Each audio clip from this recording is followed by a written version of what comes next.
সময় একটি বহতা নদী। নদীর স্রোতের সাথে পাল্লা দিয়ে এরই মাঝে কেটে গেছে 8 থেকে 9 দিন। এখন নাহিদ ভূঁইয়া আগের থেকে অনেক ভালো আছেন, একটু চেতনা ফিরেছে, সবাইকে চিনতে পারছে সে। সেই সাথে ভালো মন্দ সবটা বোঝার ক্ষমতাও ফিরে পেয়েছেন। শুধু কণ্ঠমণি ভেদ করে কোনো শব্দ বের হয় না। নাহিদ ভূঁইয়া অবুঝের মতো শুধু ঘুমিয়ে যায়, বলতে চায় যেন অনেক কিছু। উষা না বুঝলেও পরিবারের সকলেই নাহিদ ভূঁইয়ার চাহিদাটা বুঝতে পারেন, কিন্তু উষার জন্য কেউ সাহস করে সেই দুঃসাহস দেখাতে পারে না। এই কয়দিনে সাগর একটাবারের জন্য নিজের ছোট আব্বুর কাছে আসতে পারেনি। কেবিনের বাইরে থেকে যা একটু দেখা যায় ততটুকুই দেখতে পেরেছে সাগর। উষার আচরণ সাগরকে বারবার ক্ষতবিক্ষত করেছে, কিন্তু সাগর মুখ বুজে সবই সহ্য করেছে। গত কয়েকটা দিনে উষা নিজের বাসায় ফেরেনি একটা বারের জন্য। বাবার সাথে হসপিটালেই ছিল, বাবার দেখাশোনা সব নিজেই করেছে, ভাইরাও করেছে যতটুকু দরকার পড়ে। সবাই মোটামুটি বাসায় ফিরেছে, কিন্তু উষা একবারের জন্য যায়নি। কারণ যদি সাগর কেবিনে ঢুকে, যদি বাবার সাথে কথা বলে, এই ভয়ে নিজেই সর্বক্ষণ পাহারা দিয়েছে। আর অসুস্থ বাবাকে একা রেখে যেতেও মন সায় দেয়নি। আজকে উষা বাসায় ফিরেছে। হসপিটাল থেকে প্রিয়তাদের বাসা কাছে, তাই প্রতিদিন প্রিয়তাদের বাসায় গিয়ে ফ্রেশ হতো উষা। এক একদিন এক এক সময়ে যেত, বিশেষ করে যখন সাগর হসপিটালে থাকতো না তখন।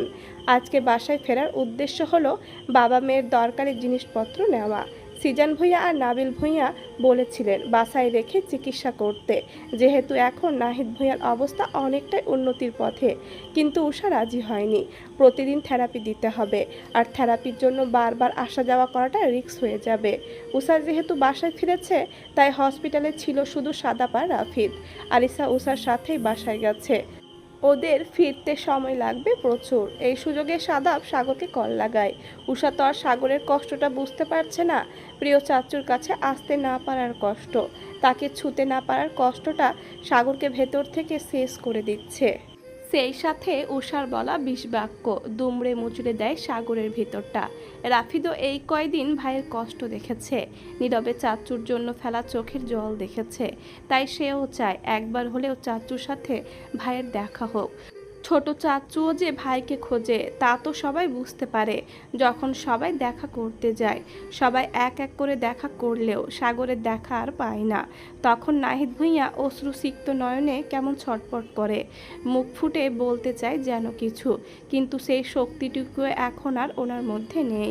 অসময়ে সাদাফের ফোন পেয়ে ভুরু কুচকায় সাগর। কোনো বিপদ আপদ হলো কিনা ভেবে দ্রুতই ফোন রিসিভ করে নেয়। হ্যালো ভাইয়া, তুমি এখন কোথায়? আছি অফিসেই। কেন বলতো, সব ঠিক আছে ওখানে? ঝামেলা হয়েছে কোনো? না না, সেরকম কিছু না, সব ঠিক আছে। আসলে তুমি একটু হসপিটালে এসো। উষা এখন নেই, বাসায় গেছে, আসতে লেট হবে অনেক। এই সুযোগে চাচুর সাথে দেখা করে নিতে পারবে। সাগর ভুরু কুচকায়। উষার বাসার ফেরার প্রয়োজনটা কি? যে মেয়ে এতদিন এত জোরাজোরির পরেও বাসায় ফেরেনি, আজকে কেন বাসায় ফিরল?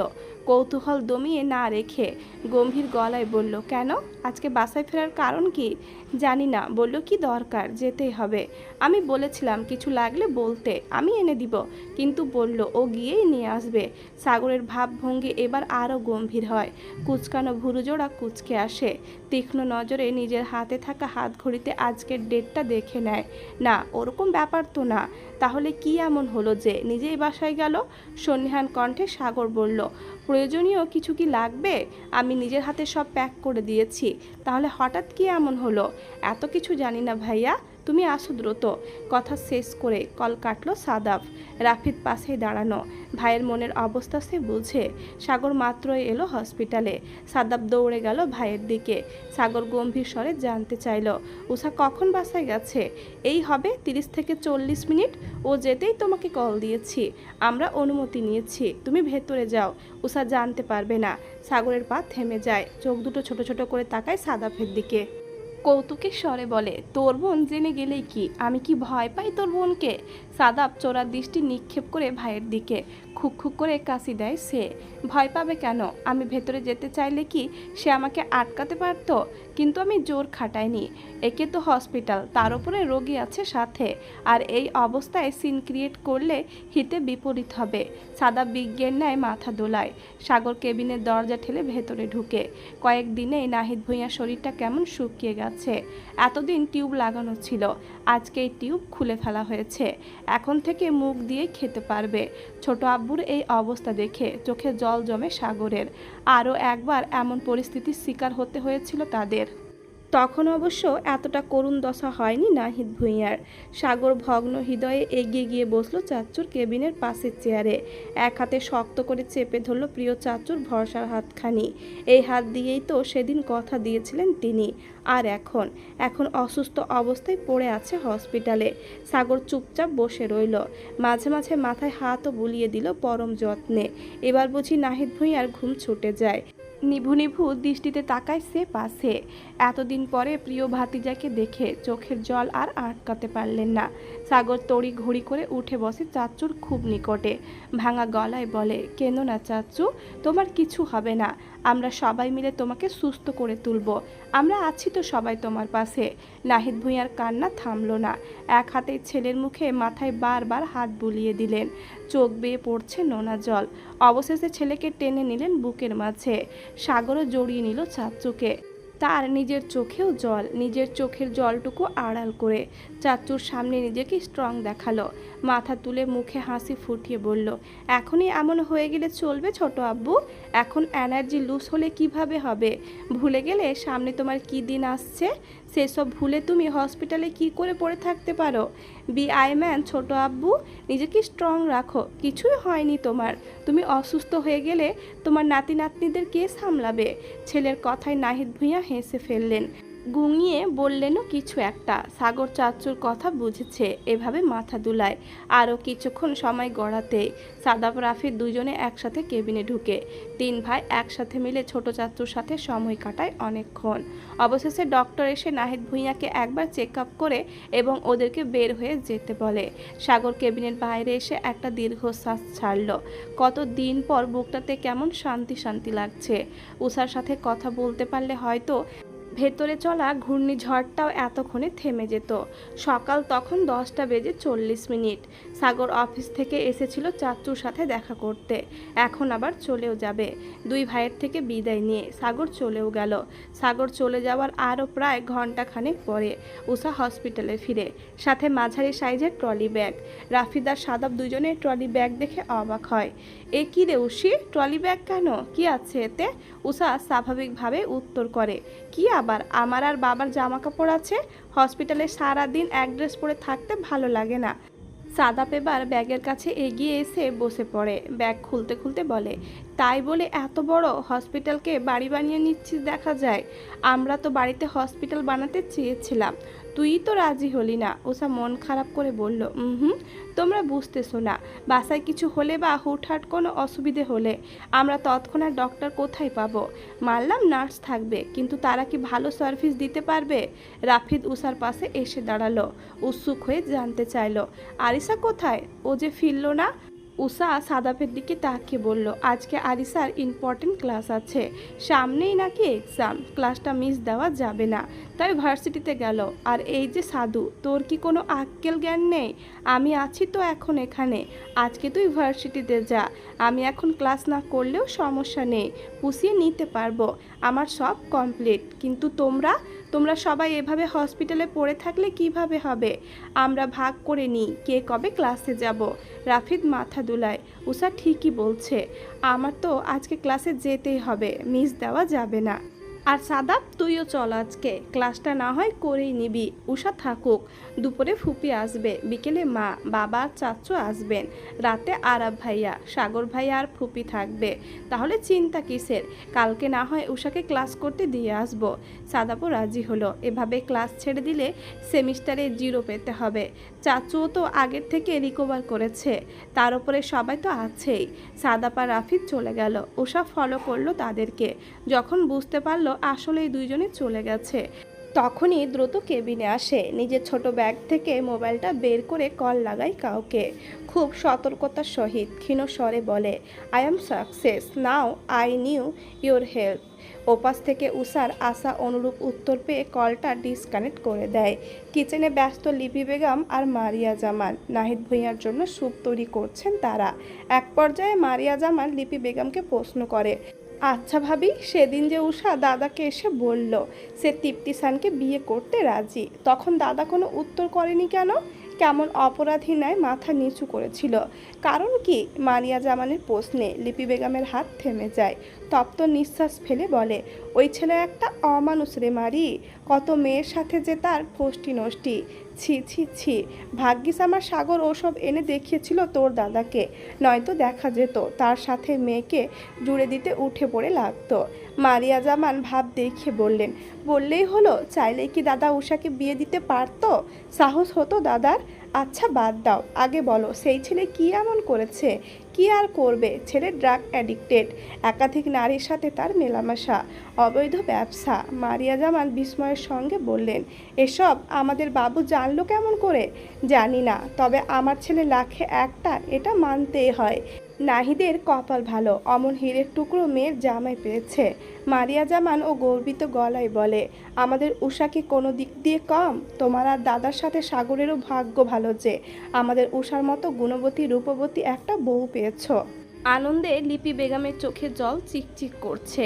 হাসি হাসি মুখ করে বলে, সেই রে, আমরা কি এমন দিন ডিজার্ভ করি বল?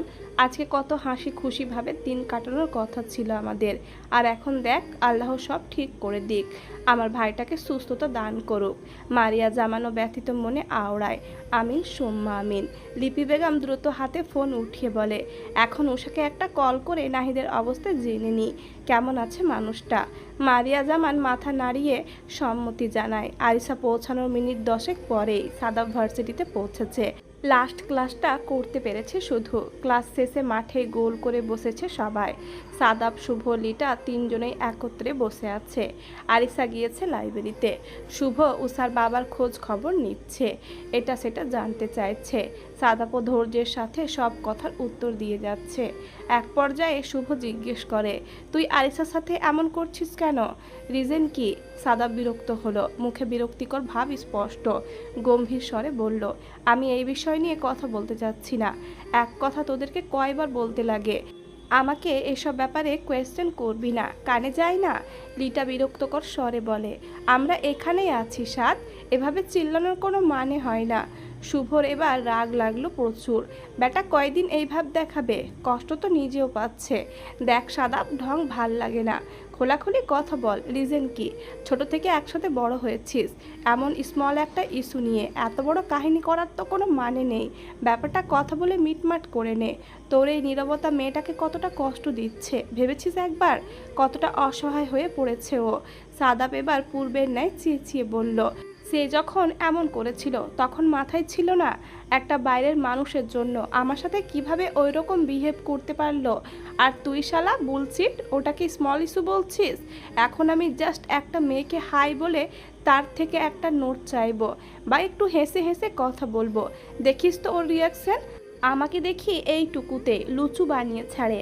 আর যদি মেয়েটার পাশে বসে হেসে একটু ফ্ল্যাট করার চেষ্টা করি, যদিও সব ফান, তাহলে কয়বার সে মেয়েকে আমার বেডরুমের বিছানায় নিয়ে যাবে তার হিসেব নেই। তখন আর আমি তাকে ভালো মন্দ বোঝাতে পারবো না, না করতে পারবো না কার সাথে মিশবি কার সাথে মিশবি না। শুভ, লিটা দুজনেই সাদাবকে রাখতে দেখে ভড়কে যায়, কারণ এত বছরের বন্ধুত্বে রাগী সাদাপের দেখা তারা খুব কমই পেয়েছে। সবসময় হাসি খুশি প্রাণবন্ধ এক সাদাবকে দেখেছে। হ্যাঁ, সাদাব রেগে যায়, সে মাত্রা অতিক্রম হয়ে যায়, তবে সেটা আরিসার ব্যাপারেই হয়। ও উল্টাপাল্টা কাজ করলে সাদাব এমন রেগে যায়। লিটা আশেপাশে বসে থাকা মানুষদের দেখলো, তারপর চাপা স্বরে বলল, ওকে সাদ, আমরা বুঝেছি, এখন আস্তে কথা বল, আশেপাশে সবাই দেখছে, কি বলবে সবাই বলতো? সাদাব রাগে লাল হয়ে যাওয়া আঁখি জোড়া লিটার দিকে নিক্ষেপ করেই বলল, দেখুক, দেখলে আমার কি? শুভ গলা খাখারি দিল, আমতা আমতা করে বলল, দেখ সাদাব, বিষয়টা শুধু বন্ধুত্ব বা ভাই বোনের না, তুই নিজেও বুঝতে পারছিস তোদের সম্পর্কটা অন্য একটা সুতো ধরতে চাচ্ছে। তুই যে আরিশাকে ভালোবাসিস সেটা তুই মুখে স্বীকার না করলেও আমরা অনেক আগে থেকে সেটা জানি, বুঝি। তোর অ্যাগ্রেসিভনেস আর বিহেভিয়ারে এইসব বোঝা যায়। শুভর খোলাখুলি বলা কথায় লিটার মনে আঘাত লাগলো প্রচুর। তবে কি সাদাব আসলে আরিশাকে ভালোবাসে আর তাই সবসময় ওকে নিয়ে জেলাসিতে ভোগে? সাদাব পূর্বের ন্যায় রাগে কাঁপতে কাঁপতে বলে, আমারটা না বুঝে নিজের চরখায় তেল দে। নিজের ভালোবাসার মানুষ যে অন্যের পিছে ঘুরে সেদিকে নজর দে। সময় থাকতে আপন করে নে। আর তোকেও বলি লিটা, হাওয়াত্তার মতো আমার পিছে পড়ে না থেকে তোর প্রতি শুভ্রর এক্সট্রা কেয়ার আর লাভটাকে ফিল কর। Find your true love, don't behave like a blind লিটা। সময় থাকতে মানুষের মর্ম বোঝ। শুভ চুপ, লিটার মাথা নত। কথা হচ্ছিল সাদাব আরিসাকে নিয়ে। কোত্থেকে লিটা শুভ ঢুকে গেল। তবে শুভর জন্য ভালোই হলো। সে সারা জীবনেও মনের কথা জানাতে পারতো না লিটাকে। শুভ তবু অবুঝের ন্যায় বলল, তুইও তো পারি। চুপ চুপ শুভ, আই ডোন্ট ওয়ান্ট। শুভ তবুও চুপ হয় না। দেখ আলিসা সত্যিই অনেক কষ্ট পাচ্ছে। তুই একটু বেশি করে ফেলছিস। আলিসা অনেক হার্ট হচ্ছে তোর বিহেভে। ও আমাদের সাথে প্রায় কান্নাকাটি করে। প্রায় মাসখানেক হবে তুই ওর সাথে কথা বলছিস না। সাদাব তপ্ত নিঃশ্বাস ফেলে। এদেরকে বুঝিয়ে লাভ নেই। এক হাতে মাথা চেপে বসে থাকে সেইভাবেই। রাগ কমছে না তার। আরিশা দূর থেকে দেখে সাদাপের এভাবে বসে থাকা। দ্রুত এসে বসে সাদাপের পাশে। ব্যাগটা ঘাসের ওপরে রেখে এক হাত সাদাপের বাহুতে রাখে আর এক হাত কপাল স্পর্শ করে জানতে চায়, কি হয়েছে তোর? মাথা ব্যথা করছে? তোর তো আবার মাইগ্রেনের ব্যথা আছে। আবার কয়েকদিন ধরে ঘুম নেই। দৌড়াদৌড়ির ওপরে আছিস। বেশি খারাপ লাগছে? চল বাসায় চল, লম্বা একটা শাওয়ার নিবি বলেই সাদাপের হাত ধরে টানতে লাগলো। সাদাপ শীতল দৃষ্টিতে তাকালো আরিসার দিকে। সাদাপের অমন দৃষ্টি দেখে আরিসা চুপ হয়ে যায়। আরিসা জানে এবারও সাদাপ কথা বলবে না, কিন্তু এবার তো আর মুখ ফিরিয়ে নেয়নি। চোখ তুলে দেখেছে তো একবার। কিন্তু আরিসাকে অবাক করে দিয়ে সাদাপ উত্তর করলো, এত বিচলিত হওয়ার কিছু নেই, ঠিক আছে আমি।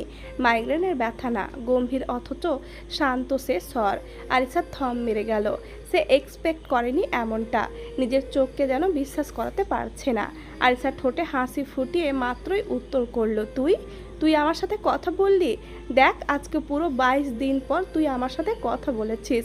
দেখলি তুই কেমন পাষাণ হয়ে গেছিস। আগে 2 দিনও রাগ করে থাকতে পারতি না। কথাটা শেষ করে সাদাপের মাথার চুল এলোমেলো করে দেয় আরিসা। আরিসার বাচ্চামো দেখে ছোট্ট করে হেসে ওঠে সাদাপ। আরিসা ঠিকঠাক দেখতেও পায় না সে হাসি। লিটা একবার সাদাপ আরিসাকে দেখে তো একবার মুগ্ধ হয়ে তাকিয়ে থাকা শুভকে দেখে। এই ছেলে লিটাকে ভালোবাসে। লিটা বিশ্বাসই করতে পারছে না যেন। শুভ লিটার দিকে তাকাতেই দুইজনের চোখাচোখি হয়ে যায়। লিটার সঙ্গে সঙ্গে চোখ নামিয়ে নেয়। বেশ অস্বস্তি হচ্ছে তার। তাদের খুনসুটির মধ্যে ভেসে আসে এক পুরুষালী তীক্ষ্ণ স্বর, আরে তুমি এখানে? আর আমি তোমাকে কই কই খুঁজে বেড়াচ্ছি। আমাকে এক্সাক্ট লোকেশনটা বলবে তো তুমি? সাদাপের অর্ধ পরিচিত স্বরে চমকে পিছে তাকায় সে। শুভ লিটা অবাক হয়ে সামনে তাকায়। আরিসা হাসি হাসি মুখ করে উঠে যায় শাওয়ানের দিকে। ও চলে এসেছ? আমি ভাবলাম লেট হবে তোমার। ব্যাস, সাদাপের মেজাজ আবারও বিগড়ালো। সবে মাত্র নিজের মনকে বুঝিয়েছিল, আরিসাকে প্রশ্রয় দিচ্ছিল। এই বেটা সব ঘেঁটে দিল। সাদাপ বুঝে গেল এই তার স্পেশাল আর ইম্পর্টেন্ট ক্লাসের নমুনা। আসো পরিচয় করিয়ে দিই শুভ আর লিটার সঙ্গে। সাওয়ান আর আলিসা এগিয়ে এসে বসে ঘাসের ওপরে। সাওয়ান বসতেই সাদাপ উঠে পড়ে। সাদাপকে যেতে দেখে কপাল কুঁচকায় আরিসা। এ কি, তুই আবার কোথায় যাচ্ছিস? সাদাপ প্রতি উত্তর করে না। এবার শুভ পিছু ডাকে, চলে যাচ্ছিস কেন? কি হয়েছে? এই সাদাপ দাঁড়া, আমাকে হসপিটাল যেতে হবে। থাক তোরা। নেহাল মাকে নিয়ে সবে হসপিটালে পৌঁছায়। রিসেপশন পেরিয়ে যেতে রিসেপশনে থাকা ব্যক্তিটি পিছু ডাকে তাদের। যেহেতু কয়েকদিন যাবৎ ওনারা হসপিটালে আসা যাওয়া করছেন সেহেতু চিনেই সবাই। আর স্পেশালি রোগীর থেকে একটা খাম রেখে গিয়েছে যেটা ওদের হাতে পৌঁছানো উচিত। মাকে দাঁড় করিয়ে নেহাল এগিয়ে যায় রিসেপশনের দিকে। জি বলুন, দরকার কোনো? জি স্যার, আসলে আপনারা যে রোগীর সাথে দেখা করতে যাচ্ছেন ওনারা আসলে ডিসচার্জ হয়ে গেছেন কিছুক্ষণ আগে, এবং যাওয়ার সময় এই খামটা ম্যাম আমাদেরকে দিয়ে গেছে। বলেছে পরিবারের একজনের হাতে পৌঁছে দিতে। এমন একটা কথায় নেহালের মাথায় যেন আকাশ ভেঙে পড়ে। যেই ভয়টা তারা পাচ্ছিল সেটাই হলো। নেহাল হাত বাড়িয়ে খামটা হাতে নেয়। রাগে গা জ্বলছে তার। মামা অসুস্থ, এই অবস্থায় এত বড় সিদ্ধান্ত উষা না নিলেও পারত। সাগর কি করবে ভেবেই যেন অন্তর আত্মা শুকিয়ে যাচ্ছে তার। ছেলেকে দাঁড়িয়ে থাকতে দেখে নাবিলা ভূঁইয়া এগিয়ে এলেন। কি হয়েছে, দাঁড়িয়ে পড়লি কেন? কি বললেন উনি? চলো ভেতরে, বলেই নেহালের হাত ধরে টান দিল নাবিলা ভূঁইয়া। দাঁড়াও আম্মু, ভেতরে কোথায় যাচ্ছ? উষা ছোট মামাকে নিয়ে চলে গেছে। নাবিলা ভূঁইয়ার কপাল কুঁচকে আছে। চলে গেছে মানে?